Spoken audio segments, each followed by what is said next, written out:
Hello guys, welcome to this new lesson in Kubernetes for beginners. Today we're going to talk about service account. So we talk about service account in Kubernetes. And what is a service account in Kubernetes? Service account in Kubernetes is just a Kubernetes API result that is used to for actually your pod or your application to interact with the kube system, right? The service accounts is just exactly what your application used to interact with the kube system, the Kubernetes itself. And that's a kube API.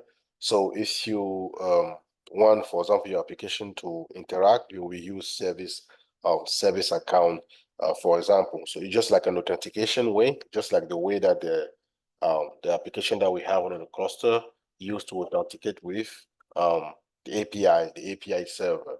For example, that's called the service account. That's what I say here. Think of Kubernetes service account as a user account that program or service used to talk to the Kubernetes system, right?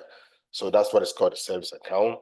It's a user or program that your application will use to talk to the kube system. That's called a service account. And also one thing I want to mention is that each time you each time you create an application, each time you create a namespace, it comes with a service account, right?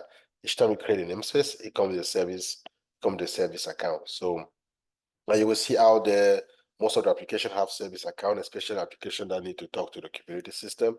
They are going to have the service account.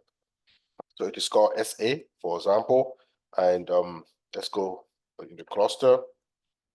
If I say kubectl get SA stands for service account. Let's see what service account we have here. We have the default service account, which is actually the service account for the namespace, right? Now, if I apply this, let's say if I say hem install, for example, Detroit.